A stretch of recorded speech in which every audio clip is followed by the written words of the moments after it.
Bom dia, boa tarde, boa noite, pessoal. Estamos aqui agora nos nossos estúdios aqui na Faculdade de Educação da UFBA, Educanal, que é a nossa infraestrutura de transmissão, de gravação, dentro de uma faculdade de educação. Estou eu aqui, Nelson Preto, e a professora Karina Menezes, e junto com a gente aqui atrás, dando a maior força, Felipe Sanches, que é estudante de licenciatura em computação, Daniel Pinheiro, que é professor da Rede Municipal de Mata de São João e doutorando aqui com a gente, e Áureo, o famoso Áureo, que é Aurélio é da Colivre, está terminando agora a pedagogia, é uma das grandes referências no campo do software livre. É uma alegria enorme estarmos aqui nesse dia conversando um pouco com vocês sobre ética hacker nesse curso REA.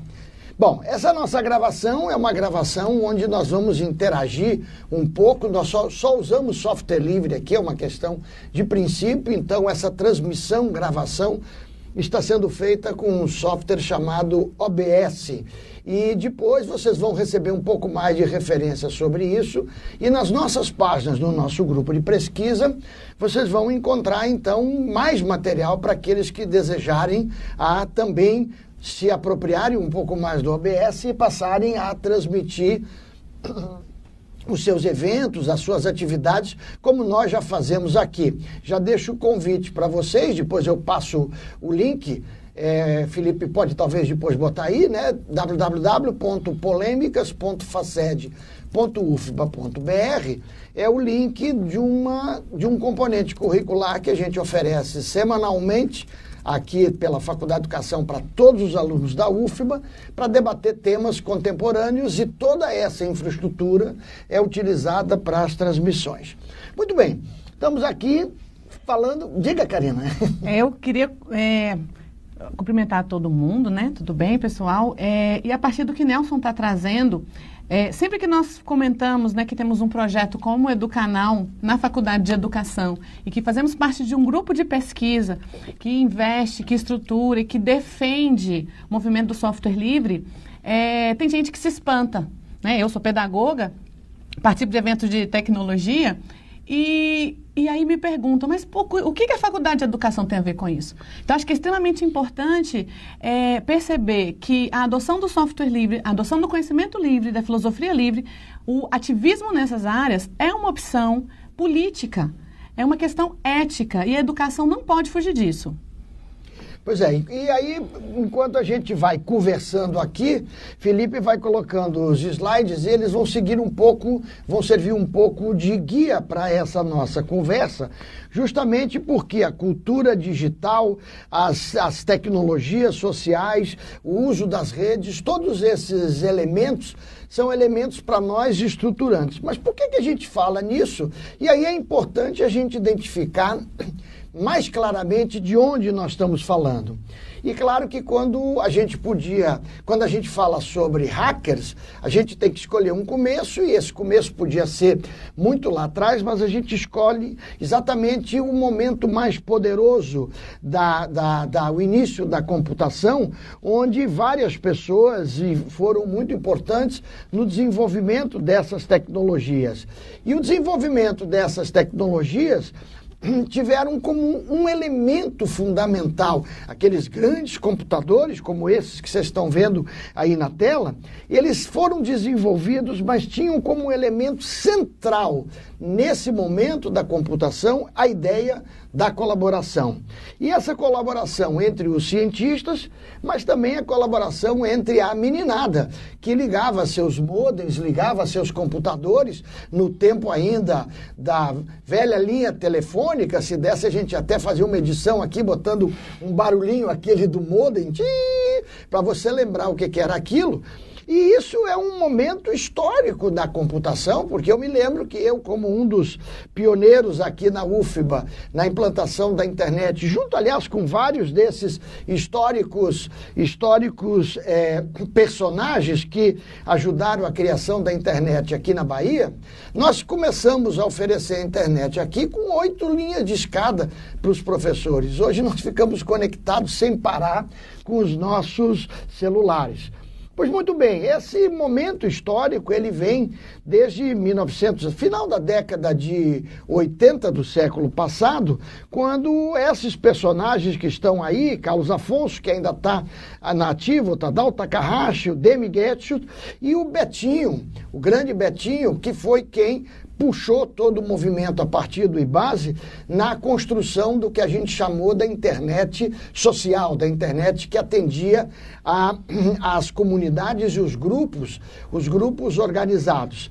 Ocorre que em 1985, esta revista publicou uma capa dizendo que a rede planetária em que você vai ainda se plugar.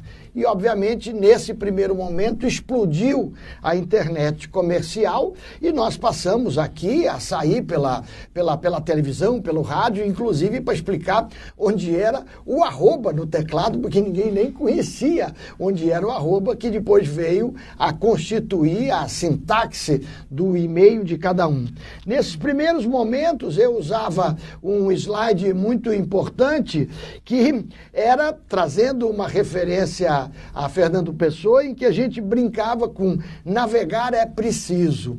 Porque este preciso de necessidade, mas podia se dar a entender de que esse preciso era de precisão. E a gente queria justamente trazer, desde aquele primeiro momento, que a ideia de precisão, a ideia de que a navegação era algo que você saberia exatamente onde iria chegar, era algo que não correspondia ao que era, ao que é e o que talvez venha a ser a internet. Mais adiante, talvez, se der tempo, a gente vai falar um pouquinho de fake news e vai ver que essa ideia de precisão que já questionávamos naquele momento passado era muito importante.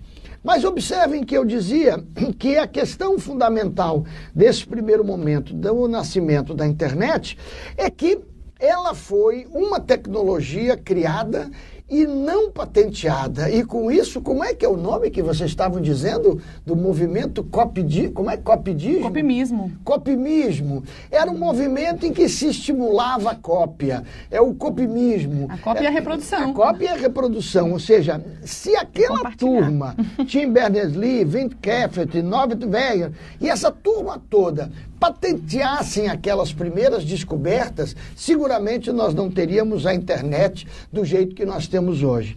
E por que a internet cresceu e cresceu de forma tão violenta e de forma tão bacana que gerou isso que é hoje a internet? Um dos elementos fundamentais é que a arquitetura era uma arquitetura aberta, descentralizada e distribuída, multidirecional na sua interatividade. Um segundo elemento é que os protocolos também eram abertos, por isso não foram patenteados e foram distribuídos livremente. E com isso foram sempre aperfeiçoados. E o terceiro elemento, por isso que naquele momento os mais velhos devem lembrar que a gente dizia: a internet é de graça, como é que ela pode ser de graça? Porque havia um investimento público. Por isso se constituiu no Brasil o que eu gosto de chamar de um desafio, porque foi uma política de Estado e não uma política de governo. Cada instituição que recebia a conexão passava a conexão para frente. E ninguém ia espiar o que tinha dentro da rede. Então ficou conhecido como lema, na rede todos os bits são neutros, ou seja, ninguém vai ficar quebrando a neutralidade da rede. Nelson, ao analisar A origem da internet, o Manuel Castells fala que é uma extraordinária aventura de criação humana, exatamente por conta dos princípios de abertura, compartilhamento e descentralização que deram base a essa aventura, e você narra essa aventura já na perspectiva do que foi vivido aqui. Perfeito, perfeitamente. E é essa lógica desta aventura, na aventura de navegantes por mares desconhecidos, né, que possibilita, a partir do desenvolvimento do digital, que não tivéssemos mais recursos chamados rivais, ou seja, o digital possibilitou que os recursos deixassem de ser rivais, e isso possibilita, por exemplo, que este vídeo que nós estamos aqui produzindo possa ser reproduzido, remixado ad infinitamente, e com isso é um livro muito bacana que nós produzimos, eu e o professor Sérgio Amadeu. Ele vai estar depois disponível para vocês, o link para vocês encontrarem no repositório institucional da UFBA. Eu volto a falar um pouco sobre isso, talvez Karina um pouco também. E neste livro, o professor Henry Simon e o Miguel Said, que falou aí na primeira, eu acho que foi na primeira aula aqui do nosso curso, ele mostra que esses rocios não rivais, eles vão reconfigurar a sociedade.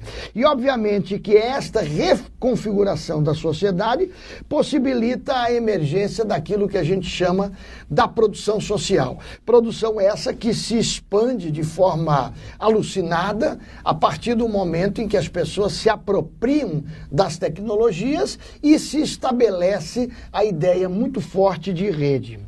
Mas a ideia de rede não é uma ideia nova, inventada a partir da internet.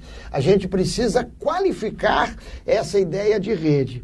E quando a gente qualifica essa ideia de rede, a gente vai lá atrás, e é a professora Leila Dias, colega nossa da Universidade Federal de Santa Catarina, que vai dizer: buscando a rede, desde os momentos dos primórdios das redes, como as redes ferroviárias, as redes de transportes e as redes de telecomunicações, que uma rede, quando conecta uma região, ela não vai conectar uma região virgem, em que nada tem a dar para a rede, vai apenas receber a rede. A rede, quando conecta uma região, a região se transforma também. E esse é o barato da internet, e esse é o barato do movimento software livre, e esse é o barato dos hackers. Ou seja, todo mundo se conectando constrói a rede. A rede não existe para conectar aqueles espaços virgens.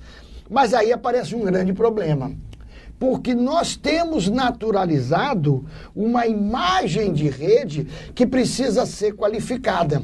Porque se a gente não qualifica a rede, a gente fica com aquela imagem de que rede é Rede Globo de televisão, Rede Bandeirantes, Rede SBT. Ou seja, são redes que são essencialmente redes de distribuição. Produz e a partir daí distribui para todo mundo. E produz sempre em centros, em polos centralizados. Isso, você tem visões que são unilaterais e que acabam sendo replicadas sem necessariamente dialogar com quem recebe essa visão. Perfeitamente. Por isso que a gente trabalha sempre de forma muito intensamente na ideia de que todos os nós dessas redes precisam ser fortalecidos, e começamos então a adentrar em alguns dos elementos da chamada ética hacker, e mais do que tudo, esses nós fortalecidos se relacionam de forma horizontalizada. Portanto, a gente com isso termina trazendo novos sentidos para as redes colaborativas. E esse é um dos elementos básicos e fundamentais da ética hacker, e como Karina falou no começo, do que nós imaginamos que tenha que ser a educação. Quer dizer, a educação que não parte do pressuposto de que essas redes se estabelecem de forma horizontalizada é uma redução que a gente tem escrito nos nossos livros, vários que vocês vão receber os links aí e os PDFs dele, termina sendo aquilo que a gente tem denominado de escola broadcasting, quer dizer, uma escola, e pegamos inclusive a palavra broadcasting do meio de comunicação, que na verdade é uma palavra que vem desde da origem militar, uma rede de distribuição. Pois muito bem, nessa história, e Karina aí tem uma participação fundamental, nós começamos a adentrar um pouco mais na ética dos hackers, e eu ofereço aqui na pós-graduação uma disciplina chamada a ética hacker e a educação. Vale a pena contar um pouquinho a história dessa disciplina, quando eu propus a mesma para aqui o nosso colegiado e, obviamente, imediatamente um colega disse: agora nós vamos começar agora aqui a ensinar os professores a invadir computadores? E, na verdade, óbvio que não é isso. Nós estamos nos referindo à ideia de que os hackers têm uma possibilidade de aproximação com a educação muito grande. Como parte de um semestre nessa disciplina, nós, numa parceria que a gente sempre gosta de fazer com a rádio e a televisão educativa aqui na Bahia, fizemos um evento muito bacana chamada a Ética Hacker e o Desenvolvimento da Ciência e Tecnologia, e vocês vão ver um videozinho sobre isso daqui a pouquinho. Nesse evento, o que nós fizemos? Nós simplesmente, durante o componente curricular, nós colocamos em discussão os temas da ética hacker. E a partir daí começamos a produzir material que ficaram no ar, na televisão e na rádio durante o mês que antecedia aquela Semana Nacional de Ciência e Tecnologia, em 2010, quando o tema para nós foi a ética hacker e o desenvolvimento da ciência e tecnologia. Veja aí um videozinho, uma vinheta que nós produzimos para a televisão.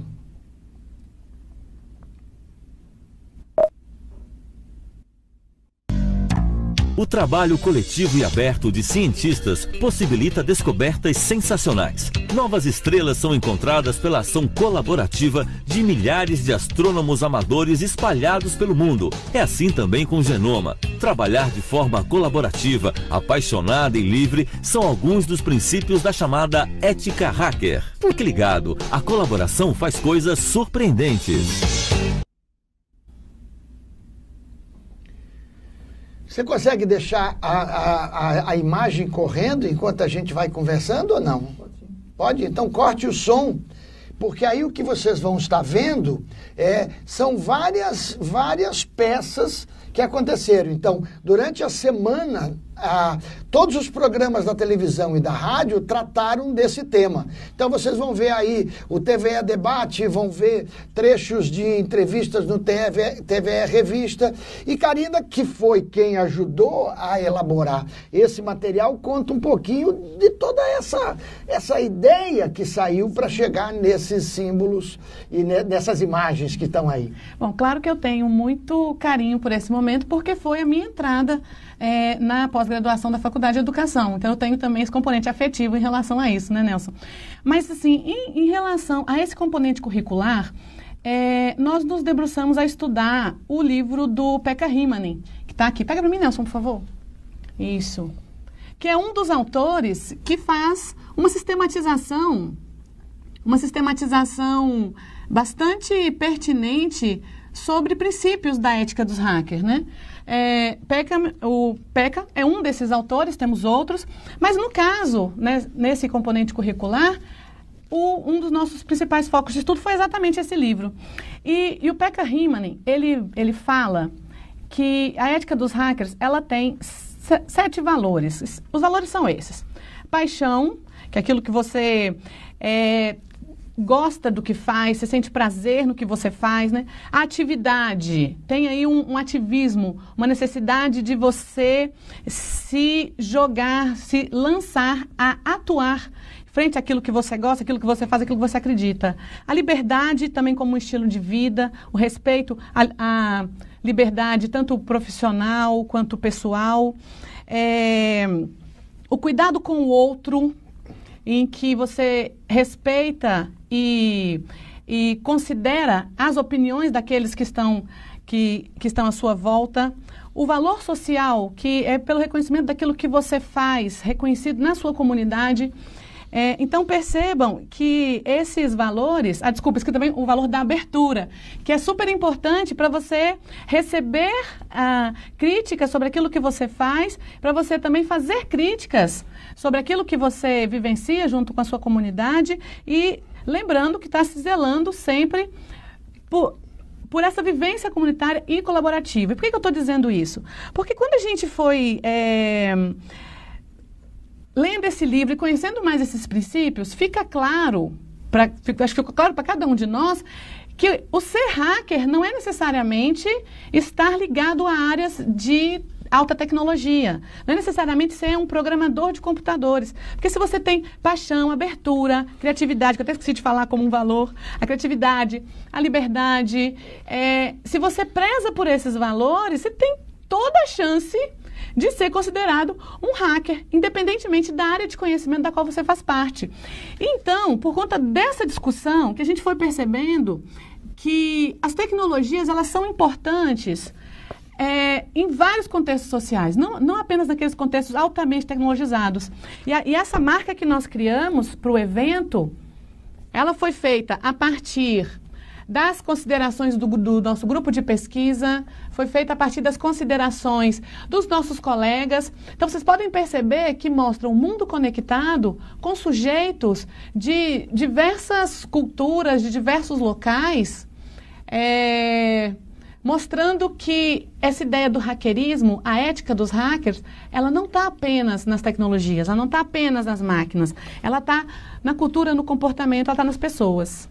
E é claro que a gente já se apropriou da marca que ela criou em 2010 para a campanha e usamos ela com autorização na capa do meu último livro, que depois a gente vai falar um pouquinho sobre ele. Mas também, eu queria aproveitar, já que você puxou e eu trouxe justamente a tradução portuguesa do livro. Não, essa aqui acho que é a tradução brasileira. É brasileira. Do livro do Pekka Rimani. Olha que interessante. Dá para ver aqui direitinho esse desenho da capa? Observe que o que os caras fizeram, o que é um equívoco total, eles colocam na capa o debate é sobre a ética hacker e o espírito da era da informação. E eles colocam na capa um cara como se ele fosse um bandido invadindo um computador, ou seja, tentando trazer para o leitor justamente aquela ideia de que a gente não quer trazer, de que o hacker é confundido com o que no jargão da internet é chamado cracker. Isso aí é um termo interessante, Karina é interessadíssima nisso, e uma design de primeira, que não é bem o nosso tema aqui, mas para vocês que vão trabalhar ao longo do curso todo sobre a produção de materiais em REA, certo? De que a imagem não é acessória, a imagem é uma linguagem e é uma expressão fundamental que tem que ser considerada e não simplesmente uma ilustração dos produtos que vão ser produzidos. Mas fecha essa notinha de pé de página que tem muita gente boa pela frente que ainda vai trabalhar com esse tema. Eu queria voltar um pouquinho, Felipe, para alguns elementos, continuando a ideia do que Karina já levantou, sobre o digital e a ética dos hackers propriamente dito. Então, já falamos na participação, no compartilhamento, na colaboração, no ser transparente, no ser, no fundo, mais barato, porque trabalha de forma coletiva, e principalmente menos de cima para baixo e mais de baixo para cima. E esse título, Você é o que compartilha, tem sido o nosso lema aqui no nosso grupo de pesquisa, educação, comunicação e tecnologias, mas eu recebi um puxão de orelha recentemente quando falava um pouco mais sobre esse título da minha querida amiga e a professora Inês Teixeira, da Federal de Minas Gerais.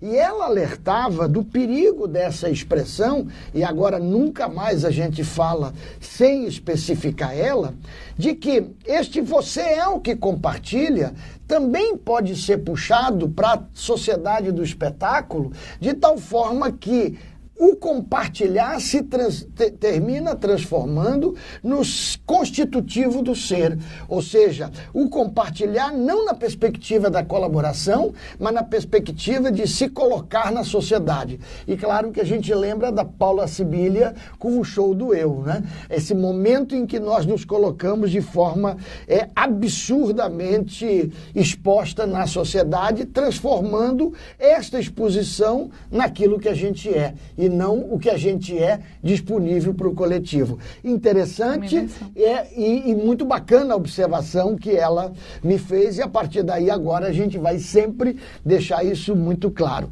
Mas uma coisa muito importante também do ponto de vista, e está aqui acompanhando a gente Aurélio, que é uma das fortes lideranças ali numa cooperativa de software livre que tem aqui na Bahia chamada Colivre, é que o próprio formato de colaboração, o formato de estruturação do funcionamento de determinados grupos, ele se transforma com a lógica do software livre. E o Clay Shirk escreve esse livrinho sobre Aqui Estamos Todos, né? No seguinte sentido, mostrando de que a questão do erro, quando eu estou falando dos hackers, o erro é relativamente secundário. Porque como eu não estou, enquanto um grupo empresarial, contratando os profissionais dentro de um laboratório em que eu preciso de resultado, e eu estou trabalhando com coletivos que imediatamente colocam em circulação as suas descobertas, o custo do erro tende a zero. E por que o custo do erro tende a zero? Porque eu posso livremente desenvolver tecnologia, desenvolver softwares, colocar ele na roda e o coletivo, fazendo as suas observações, fazendo as suas críticas, ou mesmo entrando no seu desenvolvimento, vão aperfeiçoando, e esse aperfeiçoamento nos chega ao software ou à nova descoberta. Se o tempo der, porque a gente vai falando e o tempo vai correndo, mas nós vamos nos encontrar outras vezes durante o curso e poder trocar um pouco mais de ideia. Essa é, na verdade, a grande frente que se abre em torno do tema da ciência aberta e ciência cidadã. Tem um outro ponto, Nelson, que vale a pena a gente ressaltar em relação ao erro, que é também o fator construtivo do erro dentro dessa cultura. Eu aprendi com meu grande amigo Aurélio a seguinte frase: se deu tudo certo, você não aprendeu nada. Ou seja, você não foi desafiado a investigar, a descobrir, a refazer. Então, esse também é um dos pontos fortes da abordagem do erro dentro dessa filosofia. E que, se a gente puxa para a educação, isso é fundamental, porque o que a gente vê hoje, e é muito comum a gente observar isso hoje, é os meninos voltarem para a escola sem nenhum erro. Eles passam em casa fazendo, por exemplo, alguns exercícios ou tentando estudar alguma coisa, e ninguém chega com erro, ninguém chega com dúvidas sobre a forma de resolver aquelas questões, aqueles problemas que ali estão postos. E, no entanto, o momento em que alguém comete um erro na resolução de um problema, esse é o momento de uma riqueza total de aprendizagem. Eu me lembro quando, nos primórdios do uso no vídeo da educação, eu usava um vídeo absolutamente preconceituoso sobre o Xingu, né? E eu insistia e dizia para meus alunos, futuros professores, quando mostrava o vídeo, dizia: esse é o vídeo que eu mais gosto desse projeto. Aí o pessoal disse: você é maluco? Você vai gostar de um vídeo que apresenta esses estereótipos com os índios, esses absurdos com relação à cultura deles? E aí eu respondia: por isso ele é o melhor vídeo. Porque no momento em que essas coisas de forma tão extremista são apresentadas para os alunos, eles ficam tão impactados e vão ver aqueles preconceitos e aquelas intolerâncias que muitas vezes acontecem de forma mais sutil. E aí ele passa, obviamente, a compreender, pelo menos essa era a minha expectativa como professor, a compreender melhor como é que funciona a forma como a gente tem que ler qualquer que seja o produto que temos pela frente. Muito bem, então, continuando aqui com o nosso roteiro, né, esse panorama do software livre e da ética, que a gente chama de a ética dos hackers, ela obviamente ela está acontecendo e está associada a mudanças de paradigmas muito importantes na sociedade contemporânea. Quer dizer, todos esses movimentos que não são movimentos isolados. Nós temos, de um lado, a ética dos hackers, o movimento dos software livres, o movimento dos dados abertos, o movimento do parlamento aberto e, obviamente, nós temos que aproveitar aqui e fazer uma grande homenagem a uma figura que fará seguramente falta nesse país, que é o professor Paul Singer, que comandou durante todos os seus tempos no governo Lula a Secretaria de Economia Solidária. Então, junto com todos esses movimentos de ética hacker, o movimento software livre, dados abertos, o movimento de economia solidária é um movimento que está muito próximo e, obviamente, isso também está associado a essas mudanças de paradigmas que nós estamos vivendo. Claro que isso tem tudo a ver com os computadores,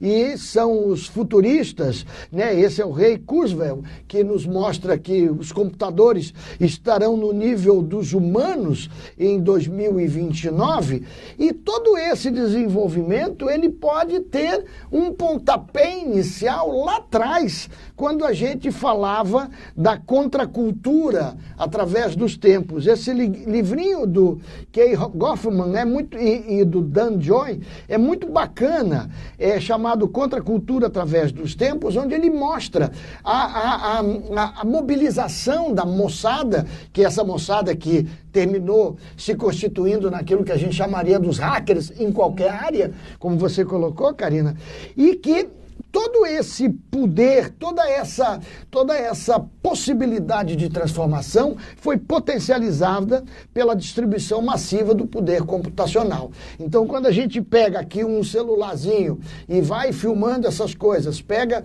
um computador e uma webcam, que nós estamos fazendo essa gravação com uma webcam que encontra no mercado baratinho.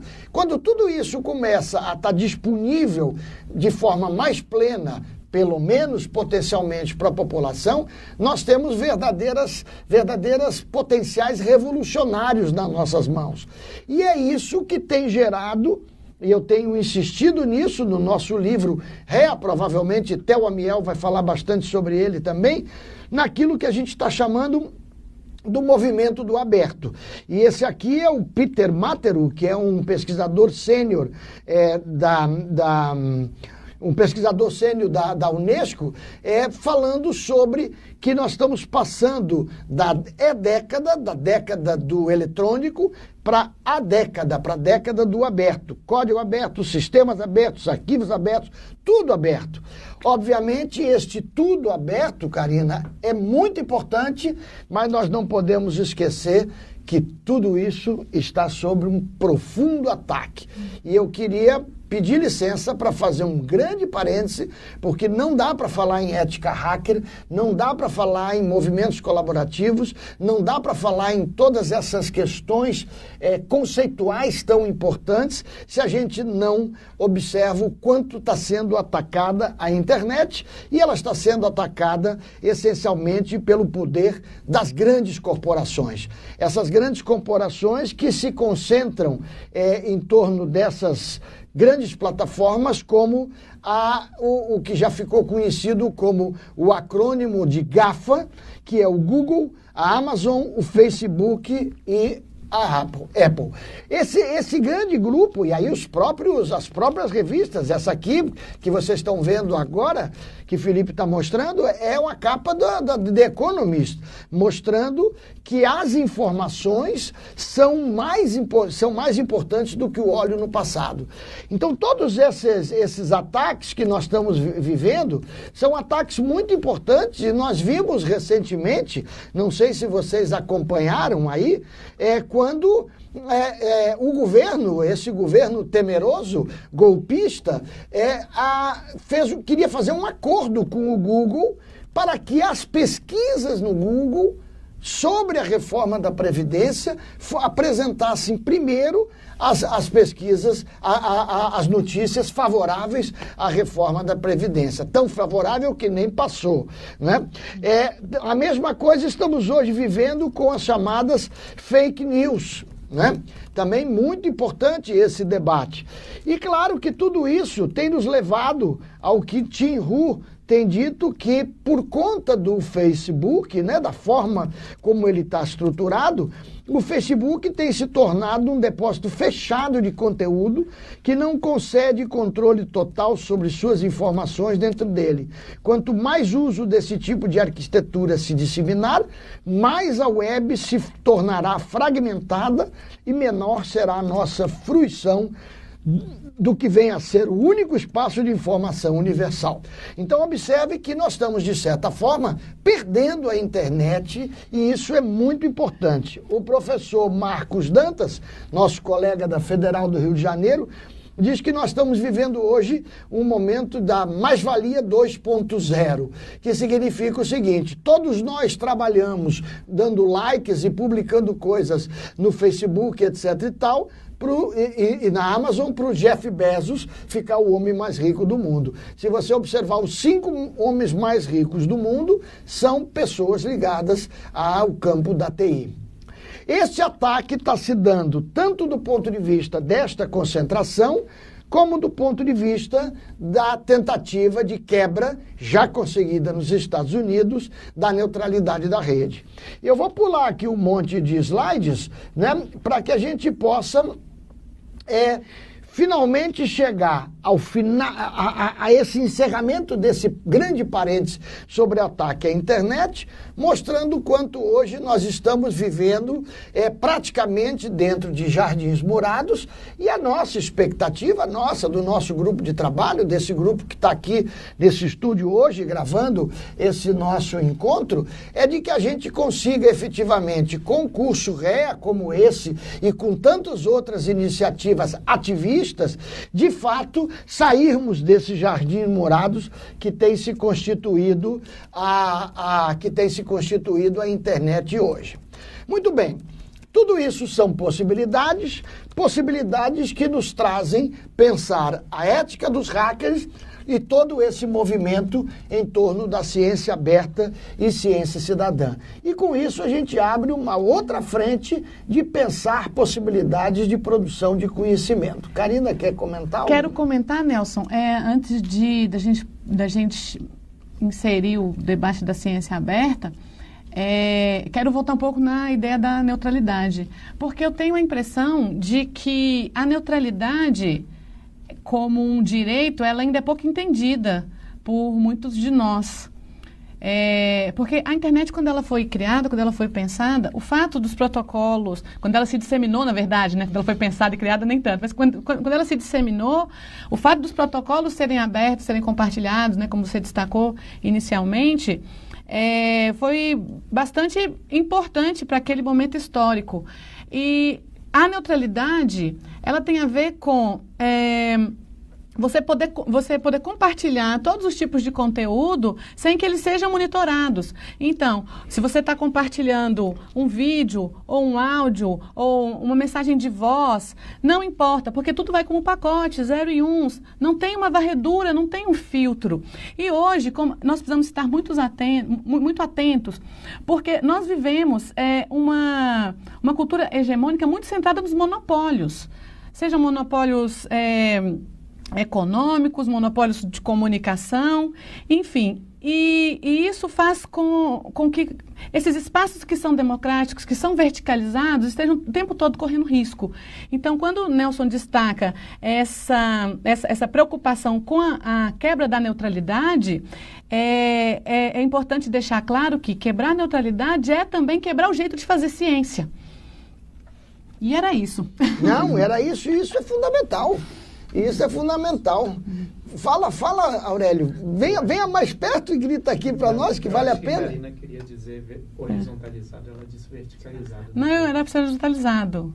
Gente, se eu falei verticalizado, foi o contrário. Eu queria dizer horizontalizado, viu? Obrigada. Isso é muito importante. E por isso que nós temos aqui a nossa equipe.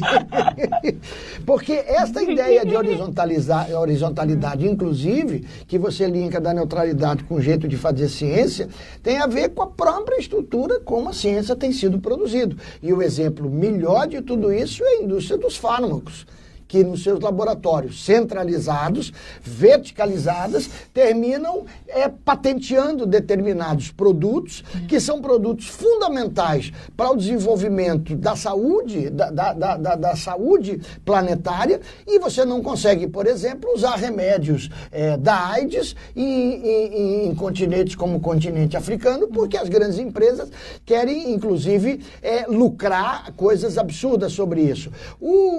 Tem um videozinho aí do Alexandre Oliva falando fortemente sobre essa questão do patenteamento. Será que a gente pode ver aí?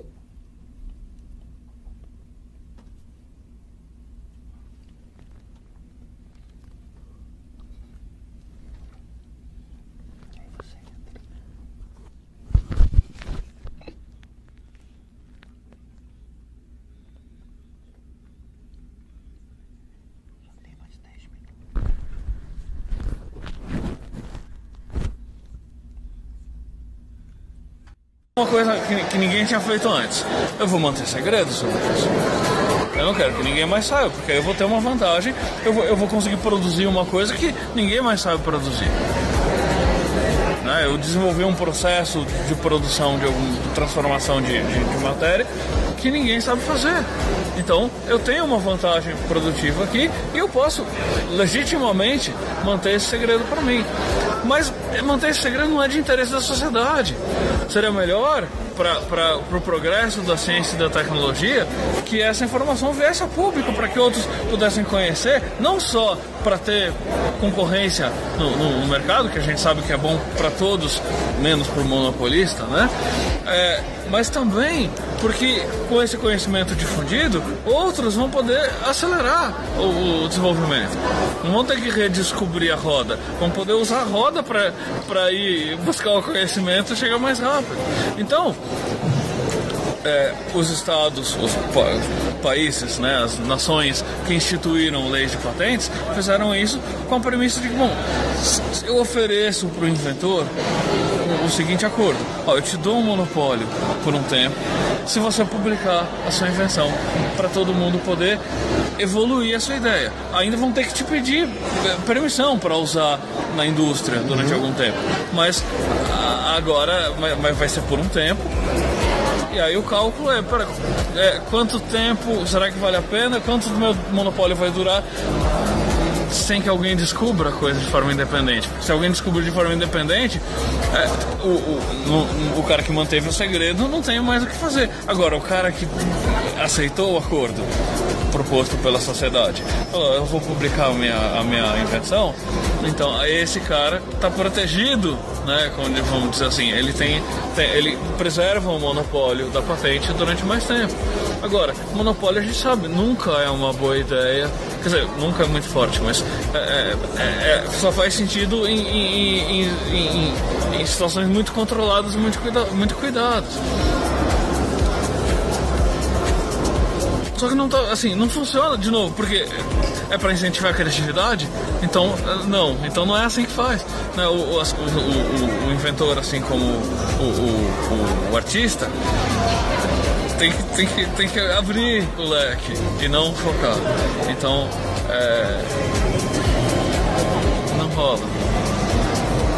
E o prejuízo que a gente tem com patentes hoje, por causa do número de patentes, por causa da duração das patentes, por causa do abuso crescente que se tem feito de patentes, é imenso. E outro efeito: mas precisa de patente para medicamentos.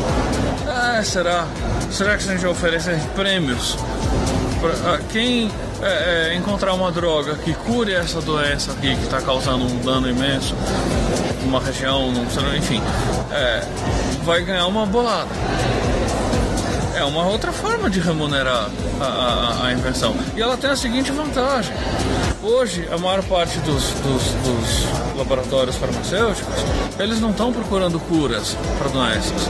Eles estão procurando tratamentos para sintomas, para manter o paciente vivo, dependente, pagando a droga regularmente. É para isso que a gente está dando patentes. É para sustentar esse tipo de monopólio. Não está resolvendo o problema. Não está funcionando. Marcas. Por que existem marcas? É para proteger o consumidor. Não é para o fornecedor ser dono da marca. É para o consumidor poder reconhecer: esse produto é desse fornecedor que eu conheço e confio. Então, mas peraí, por que é então o dono da marca, o produtor que pode processar os outros quando alguém infringe a marca? Por que não é a sociedade que faz isso? Porque distorceram a coisa. Desviaram a função do preceito jurídico original.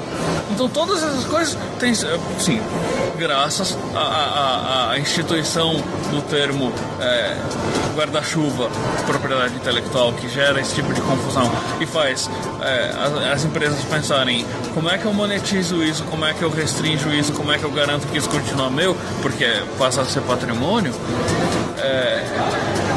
leva a um caminho que distorce. As empresas, algumas são muito poderosas, influenciam legisladores, e a coisa vai cada vez para um caminho pior.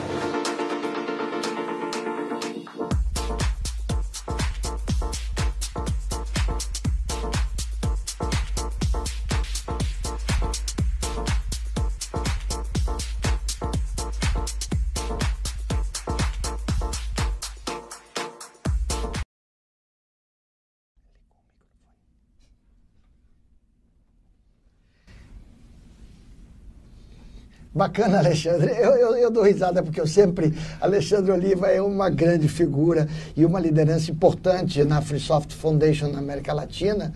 E ele tem um trabalho importante sobre isso. Foi um dos nossos convidados aqui naquele evento que eu falei da Ética Hacker. Ele foi sempre muito bacana. Pois muito bem, fizemos essa panorâmica toda. Agora damos rápidas pinceladas, e vou deixar isso então com a professora Karina, de que efetivamente essa rede somos nós. E nós precisamos então de apropriação dessas tecnologias, de mobilização, de participação social. E isso tem que se dar a partir de algo que a gente foi perdendo nesse mundo contemporâneo, que é a possibilidade de fazer. Então, o movimento dos fazedores, dos makers, é um movimento extremamente importante, das gambiarras, das traquitanas. A tese de doutorado dela, ela vai falar um pouquinho, é sobre os hackers spaces, a forma de se fazer educação nos hackers spaces. E todas essas possibilidades são possibilidades que podem transformar radicalmente a escola. E, claro, isso vai depender de que a gente tenha a possibilidade de efetivamente ter algum tipo de intervenção, de interferência mais forte nas políticas educacionais. O que nós esperamos que esse curso, de certa forma, contribua para formar professores, formar profissionais da educação mais desconfiados dessa forma de se fazer educação que aí está. Então, eu acho que valeria a pena a gente fazer uma rápida passada por essas possibilidades desses outros espaços, para depois falar muito brevemente na educação e deixar para a nossa conversa adiante, fechar melhor essa conversa toda. Esse slide em especial, Nelson, Somos a Rede, hashtag Somos a Rede, ele sinaliza um pouco do que tem sido hoje o movimento dos hackers, vamos dizer assim, né? Que eu tenho chamado de movimento hackerista. Por que isso? O professor Sérgio Amadeu da Silveira, ele, ao analisar a cultura hacker, ele mostrou que existe, nesse grupo anterior, um individualismo colaborativo, em que esses sujeitos permaneciam nas suas máquinas, em suas casas, em seus locais, mas sempre atrás da tela, colaborando do movimento cyberativista. Ou seja, mesmo estando sozinhos em suas casas, em seus computadores, estavam compartilhando de um grande movimento, né? Colaborando, questionando. E hoje, pelo menos nos últimos 10 anos, nós temos encontrado um movimento que leva esses hackers para a rua. E então, meu estudo, ele tem a ver exatamente com isso, com o movimento dos hackerspaces. Pessoas interessadas em tecnologia, que acreditam no potencial transformador das tecnologias, naquilo que elas podem realmente modificar a sociedade, saindo de suas casas, saindo de seus computadores e se juntando em coletivos hackers, em espaços físicos, em locais comunitários, laboratórios comunitários, nos quais é possível, sim, produzir tecnologias, aprender juntos, testar, isso sempre com uma filosofia maker, mão na massa, compartilhada, fazendo junto, errando e compartilhando o que sabe. Então, esse é o atual hackerismo. É um movimento que acredita nas tecnologias, desconfia disso que é naturalizado, desconfia dos monopólios, desconfia do poder do conhecimento apenas em uma única pessoa e defende que realmente as tecnologias sejam apropriação de todos. E é claro que se a gente acredita que isso seja possível nesses espaços, a gente tem que lutar para que a escola também se contamine com esses espaços e para isso acontecer a gente tem que lutar contra a mesmice. E lutar contra a mesmice é, em última instância, hackear a educação. E é isso que a gente propõe, quer dizer, é isso que a gente tem escrito, é isso que a gente tem falado, é isso que a gente espera que vocês aqui que estão com a gente nesse curso tenham possibilidade de pensar como hackear a educação. A gente tem algumas ideias. Uma delas é já não pensar a educação no singular.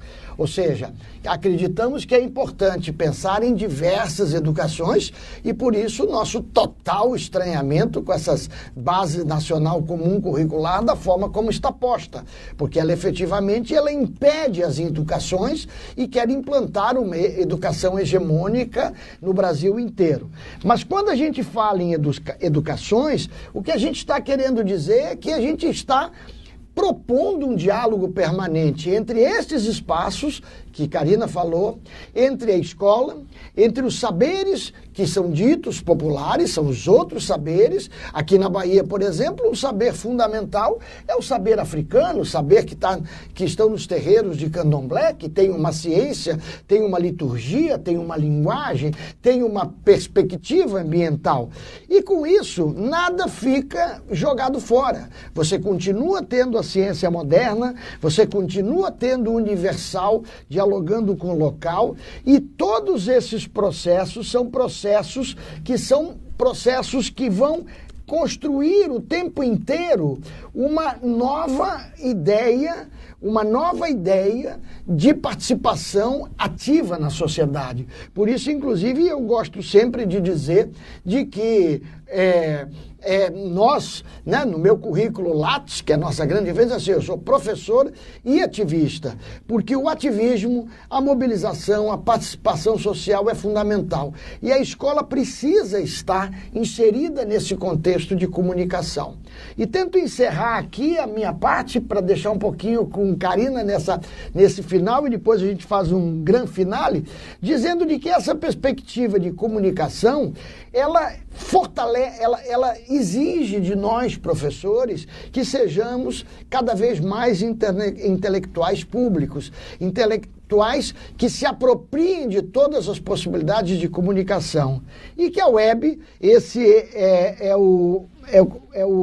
como é o nome dele? É Gary Hall, certo? E que nós nos apropriemos de todas essas potencialidades, e quando nós nos apropriamos dessas potencialidades, a gente vai compreender que a web é uma força muito mais disruptiva do que todos os meios de comunicação que estão aí. Cabe a nós pormos a mão na massa, como a turma dos mídias ninjas com N minúsculo, mas também das mídias ninjas, que é do narrativas independentes, jornalismo e ação. A turma que pôs a mão na massa mesmo e disse, bom, eu vou começar a hackear a comunicação. Ou como a cazaquistanesa, Alejandra Elbakian, que simplesmente na Rússia coloca lá um site colocando disponível todos os artigos científicos possíveis, e quando os americanos dizem que vão processá-la, ela diz: processe, além de vocês aqui não interessa, o que nós queremos é a circulação do conhecimento que é produzido na humanidade. É como diz o Aaron Swartz, que com 26 anos se suicida por não aguentar a pressão, simplesmente por ter entrado na universidade em que ele estava e baixado, ele nem havia ainda distribuído, baixou uma quantidade enorme de artigos científicos produzidos com dinheiro público e que eram estrangulados pelos intermediários, que eram as editoras. Então fica aqui a nossa homenagem ao Aaron Swartz. E eu acredito que com isso a gente pode ir fechando essa nossa conversa, porque eu creio que a ideia desse nosso encontro é exatamente provocar um pouco mais vocês, provocar um pouco mais a todos nós, para que a gente possa efetivamente hackear a educação, quem sabe até hackear esse próprio curso. Então, eu acho que essa ideia de tirar a escola da mesmice tem a ver com torná-la um espaço mais afetivo, um espaço em que as pessoas, os estudantes e professores realmente se sintam apaixonados pelo que fazem. Uma escola que, ainda assim, ela seja lúdica. Exatamente por quê? Porque ela desafia a aprendizagem, ela desafia ao ensino. Uma escola também que seja política no sentido de que professores e estudantes têm direito, têm espaço e têm condições de participar, de tomar decisões, de produzir juntos. E essa produção que fazem juntos pode sim e deve ser compartilhada através da fluência do desenvolvimento de tecnologias, com e a partir de tecnologias. Muito bem, e a gente não falou nada das tecnologias abertas, dos hardwares abertos, que é uma outra frente extremamente importante e que a gente sente o quanto ela é importante nas dificuldades que a gente tem para poder fazer tudo isso que nós estamos fazendo apenas com software livre. Essa camisa que eu estou vestindo aqui é a camisa do nosso projeto Conexão Escola Mundo, práticas inovadoras para a formação cidadã, e agora eu vou hackear essa transmissão, porque nós não podemos terminar sem mostrar para vocês quem é a nossa turma que está aqui nos acompanhando. Daniel vai estar de novo com vocês ao longo do curso. Aurélio Hackett está aqui. Foquei bem vocês aí? E esse aqui é Felipe, que é estudante, como eu já falei, estudante de computação, nosso bolsista aqui. E esta turma toda está nos ajudando a construir mais esse módulo da Ética Hacker. Um abraço para vocês e a gente se vê por aí ao longo deste curso. Abração, até lá!